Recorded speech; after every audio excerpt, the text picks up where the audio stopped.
Hello, I am Jamey from Stonemaier Games, and I'm here today with special guest Ian to talk about our favorite tile placement games. Ian.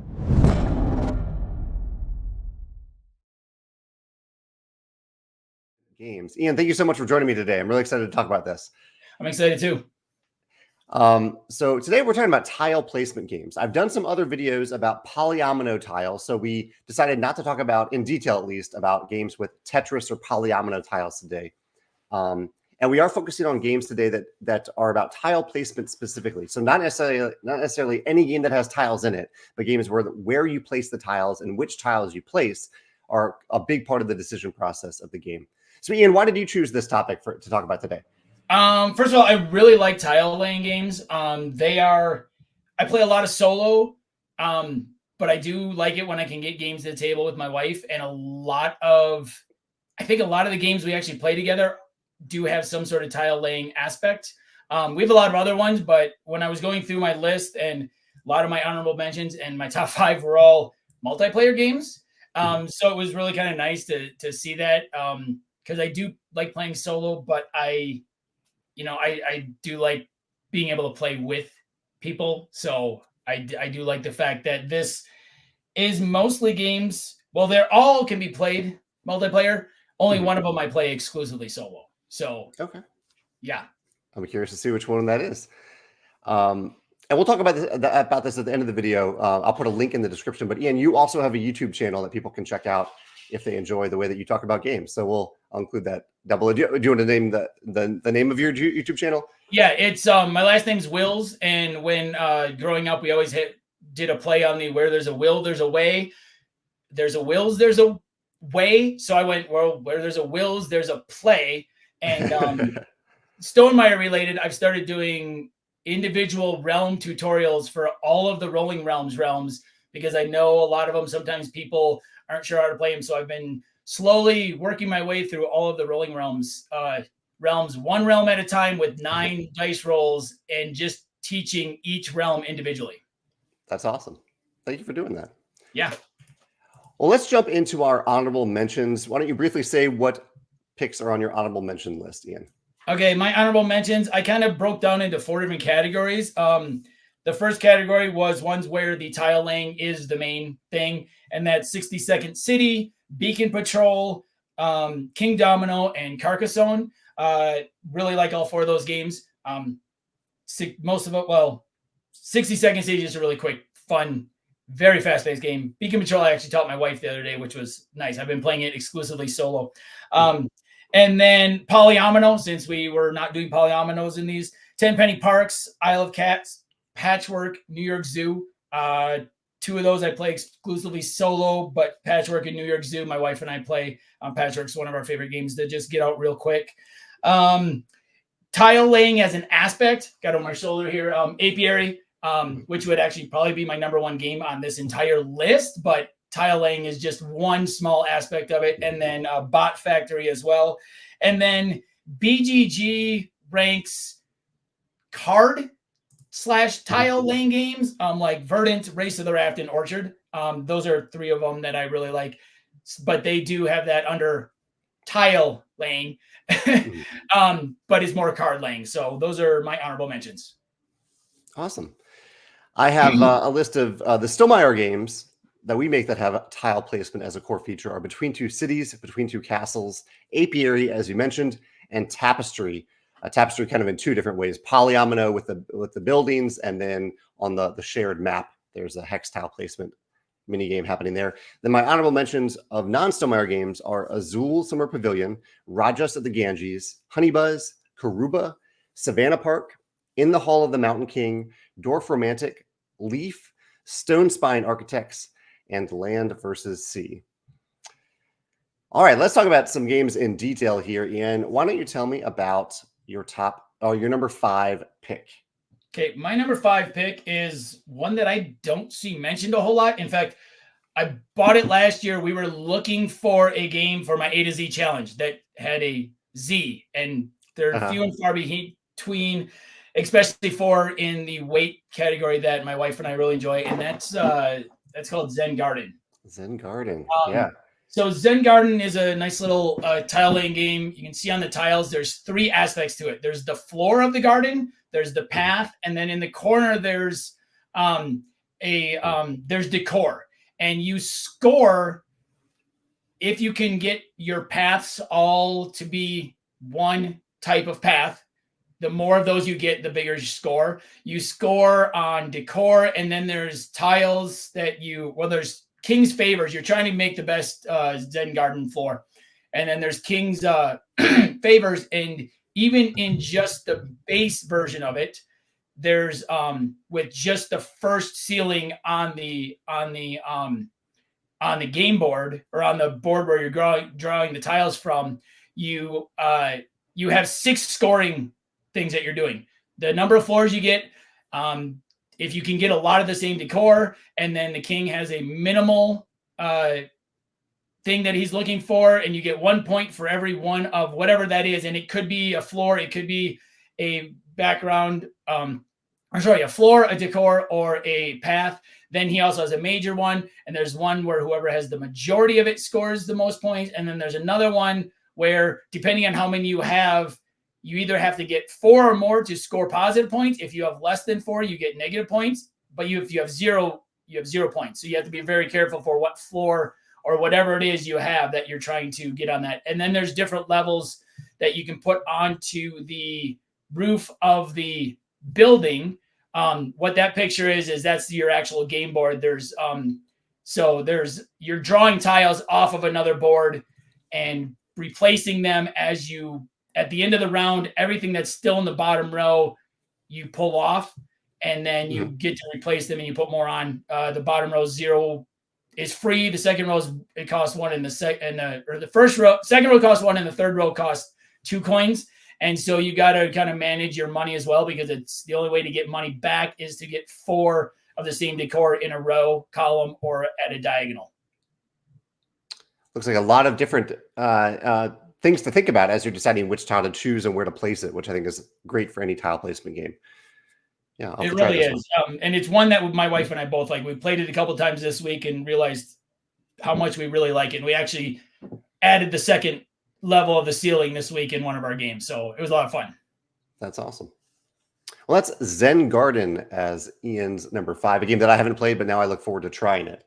My number 5 is, I believe, the only game. This is Small Islands. This is the only game on my top 5 list where you're using tiles to build something that you're sharing with all other players. I think the other games on my list, this is one of the cool things about tile placement. It can be something, a personal tableau that you're building of tiles, or something that you're sharing with the whole table, as perhaps originally inspired by Carcassonne. Small Islands is a Carcassonne-like game. It's almost as if the designers learned a lot of things from Carcassonne and applied them to even more modern game design, in my opinion.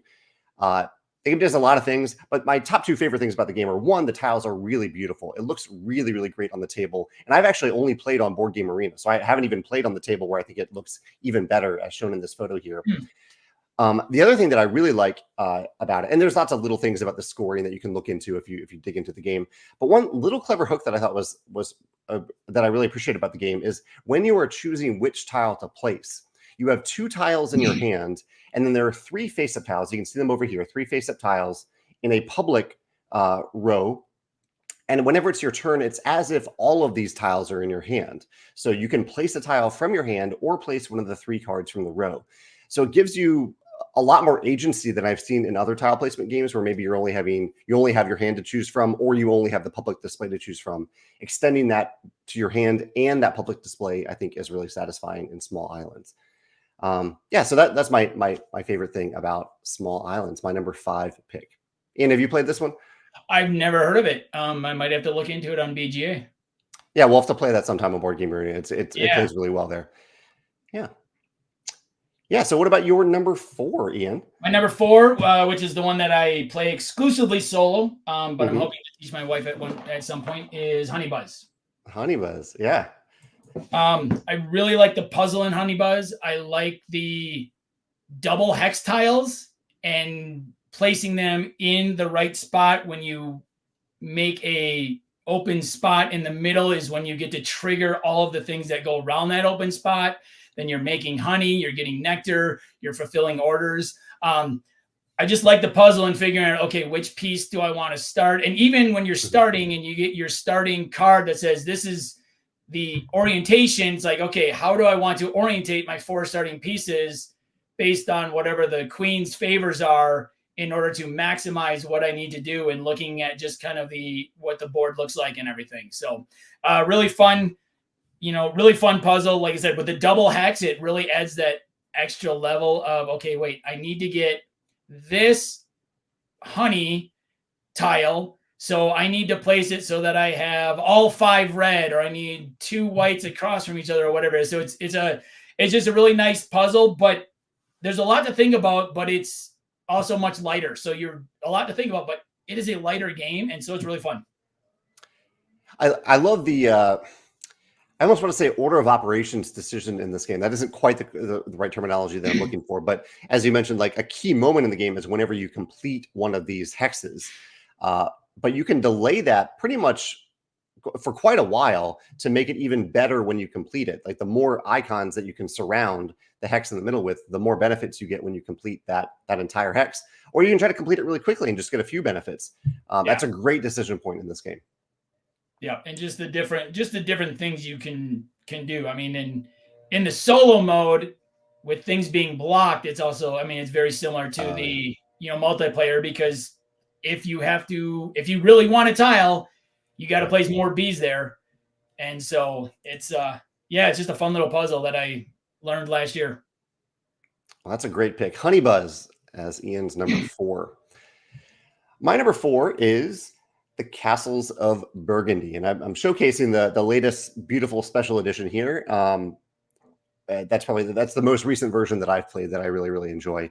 This is a game where you are drafting tiles from a public display using 2 dice that you've rolled. So you're rolling 2 dice and you're using those numbers to decide which of the tiles you are eligible to choose from. And then at certain points in the game, you're actually placing those tiles on your little map here. And the variety, there's just a ton of variety in this game in terms of what your map looks like, what your goal is for completing that map. And I mentioned order of operations earlier, the order in which you complete things on your map. Whenever you complete territories, you get a special scoring bonus depending on what round it is. Every tile has its own special benefit, whether it's income, it's an instant benefit, an ongoing benefit. There's just a lot that went into a vast variety of tiles in this game.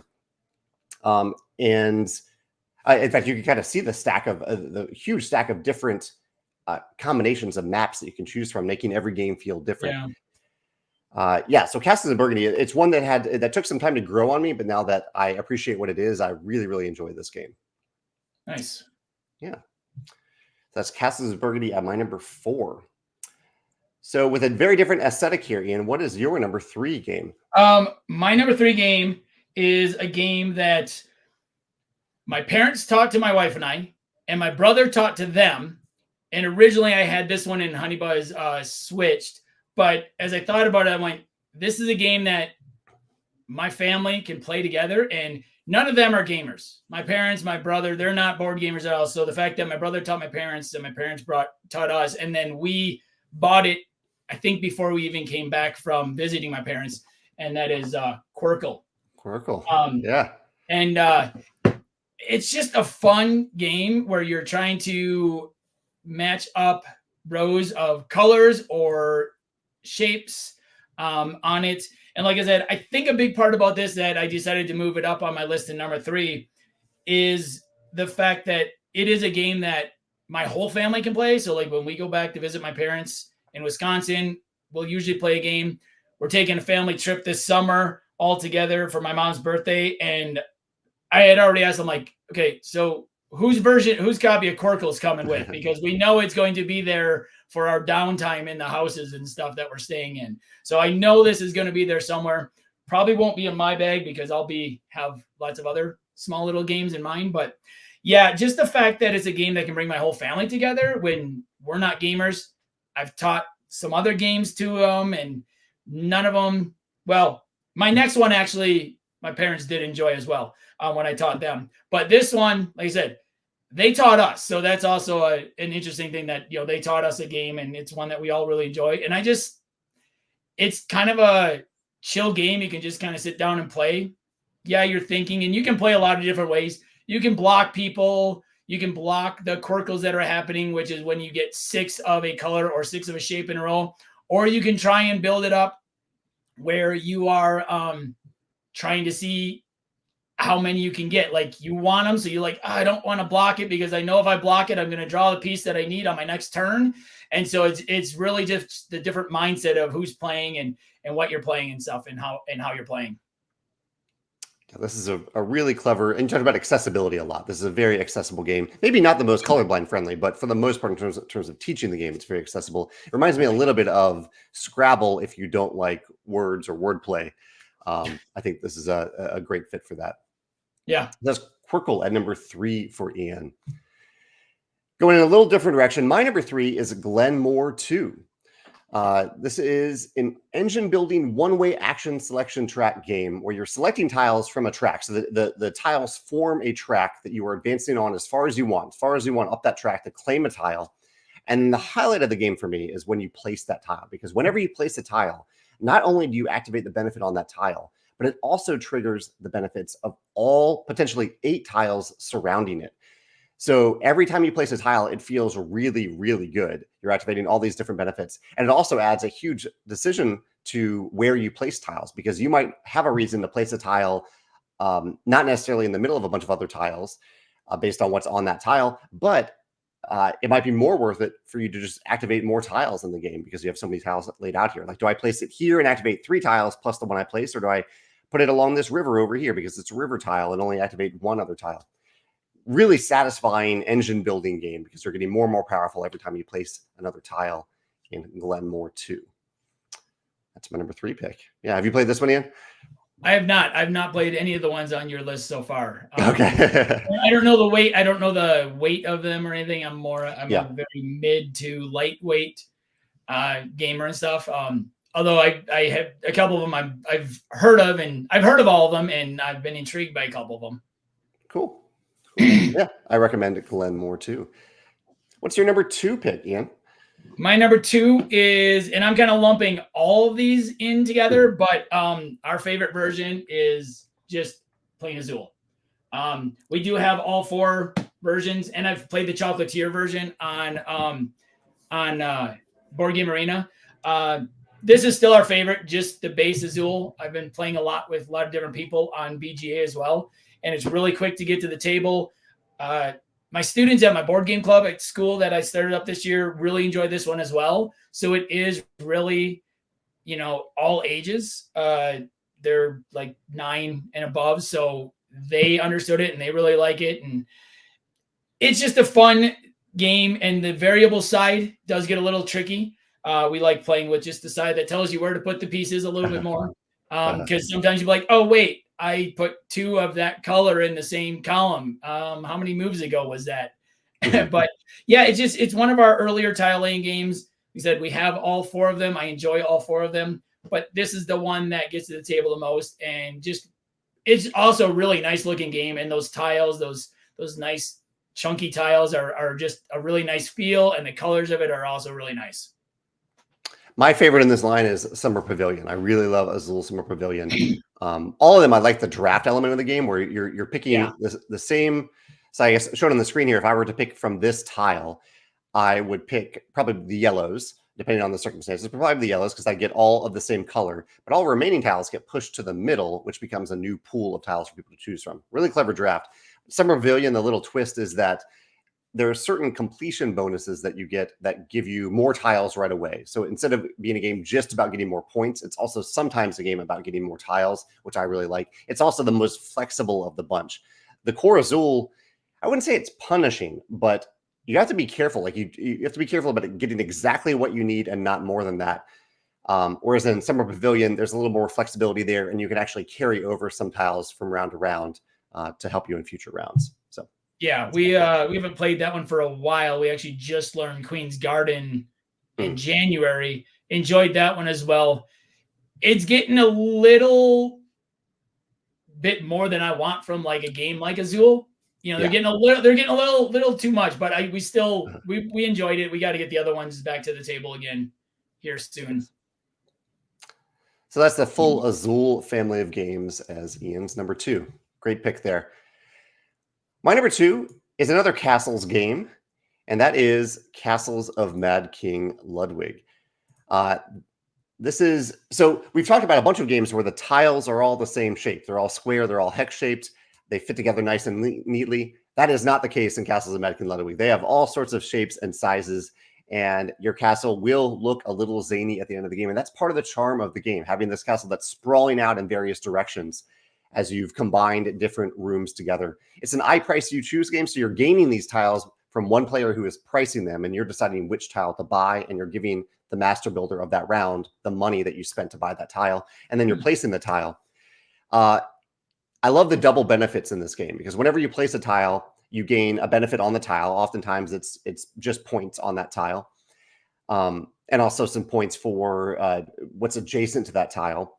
But then there's another benefit. So it's almost triple benefits. You're getting points from the tile, points from where you placed it. And then on top of that, when you complete a room, so for example, this room has all the entrances leading to another room. Whenever that moment happens that you complete the room, you get another benefit. And actually, that's the one that I'm confusing here. That's the benefit that you get from the middle of the tile whenever you complete it. But that's a really satisfying moment in the game when you complete these rooms. There's a sense of completion. But yeah, this game is endlessly charming to me. I currently have the collector's edition, but even the original edition was great to play. And this is one that I'll continue to play for years to come. One of my favorites. Castles of Mad King Ludwig at number 2. Looks interesting with all the different tile shapes, especially with circles and stuff in there. So yeah, it's a fun challenge to find a way to piece these tiles together in a way that fits nicely. Yeah, so Ian, we're down to our number 1 pick. What game did you choose as your number 1 favorite tile placement game? My number 1 is another game that my wife and I really enjoy playing together, play quite often. Another one that I introduced to my kids at Board Game Club, and they really enjoyed it. We just play with the simple variant for it, so it's not too difficult scoring, and that is Cascadia. And also with the Landmarks expansion, which we got this year, or which we got and played for the first time this year. But Cascadia, just a fun, and once again, a fun puzzle where you're choosing from a tile and a token that has a different animal on it, and you have to take them together. But if you can get those keystone tiles, and you can get some of the acorns, and then you can kind of manipulate what you want to take a little bit, but you have to kind of plan what your tableau of tiles is looking like so you can fulfill one of the 5 scoring cards. There's 1 scoring card for each animal, and each one scores differently. So I really like that puzzle and that thinkiness of it. And the Landmarks expansion I really like because it adds a little bit of asymmetry, because when you get the landmarks, it adds asymmetry because the scoring for the landmarks, when you place a landmark on your tableau, you take that card into your hand basically, and only you are scoring that card. So I like that because instead of everybody doing the same thing, now there's a little bit different. Also, it adds some new tiles to it. So there are some tiles that have 3 habitats on them instead of just 2. And there's some habitats there's some tiles that have 4 of the 6 sides are 1 habitat instead of just basically being split in half. Or with the normal Cascadia, they're all like 3 and 3, or they're just all 1 habitat. So I do like landmarks. It adds, and you can play without the landmarks scoring with just the new tiles, which is nice as well. But yeah, just the puzzle and thinking, okay, wait, I really want to build this animal up over here. I need to do this, but then I'm building this animal over here. And do I even want to just completely ignore this other animal? And sometimes you're like, I really don't want that tile.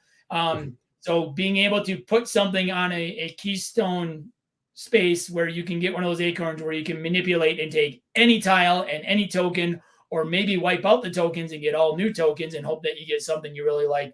Just really like it. It's another lighter game, but it's one that my wife and I both enjoy playing together. I enjoy playing it solo as well, and it's another one that was a hit at my board game club at school. So it's another one that, like I said, all ages, really fun game, nice little puzzle, but it doesn't make you overthink, hopefully. Right.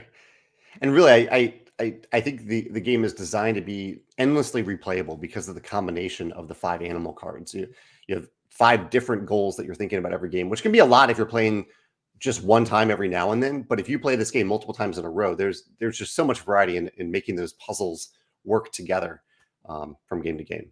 Yeah, Cascadia, great pick at number 1. My number 1 is Isle of Skye. Isle of Skye is a game that I've loved for a long time. It's actually another similar Castles of Back in Ludwig. It's another I price you choose game where you are pricing your own tiles in this game, and then other players have the chance to buy those tiles from you. And any tiles that they don't buy, you are buying from yourself. So you're still paying the cost. You have to factor in how much am I going to price this with, because I might end up paying it myself. The tile placement puzzle I find really, really satisfying. So you have your own tableau of tiles that you're putting together. There aren't many rules. In fact, we haven't really talked about this too much, but for you mentioned it with Azul. Most of these games, I would say, do not have many tile placement rules. Like, they've kept that fairly simple so that you don't have to remember a long list of requirements for where you can or cannot place tiles. Yeah. That is also the case in Isle of Skye. There's really just one rule. It has to match the terrain. Beyond that, I don't even, I need to look up if roads need to connect. I don't think they do. I think it's just the terrain needs to match. So they kept it really simple. In Isle of Skye, there are public goals that you're trying to achieve over the course of 4 rounds. So in any given round, you're trying to meet usually 2 different goals, sometimes 3 goals.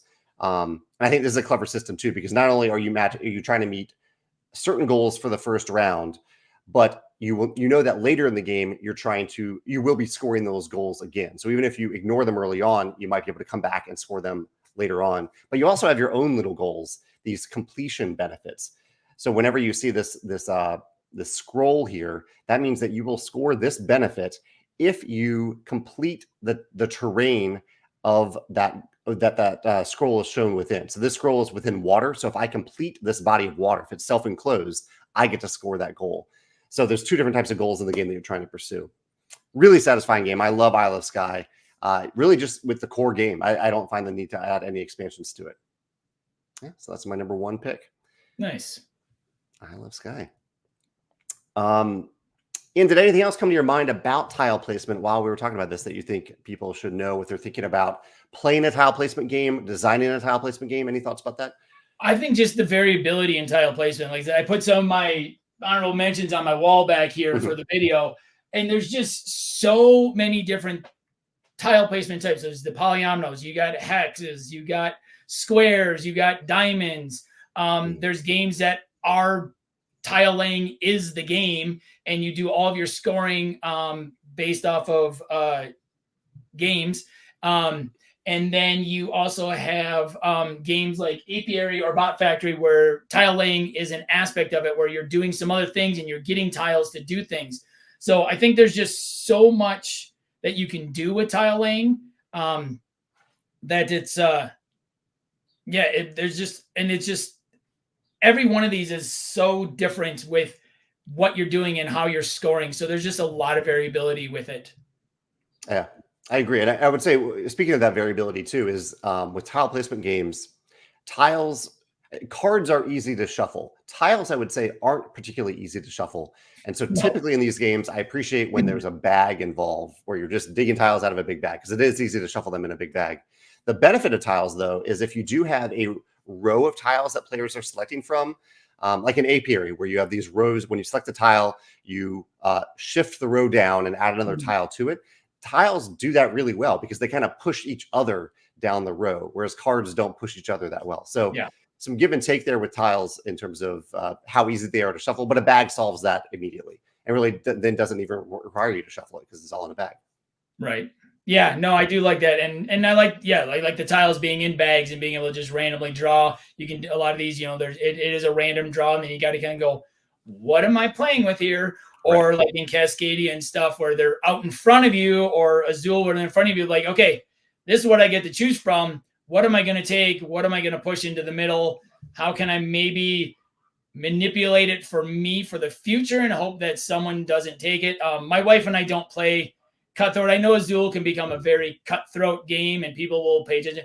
We play our own board when we play. I know you're very similar to the non-cutthroat type of thing. So we play our own board, but it's still like, okay, I really want to get those 3 pieces off those other tiles or something. Or with Cascadia, it's like, hopefully they're not going to take that because I really want that later, but I need this now.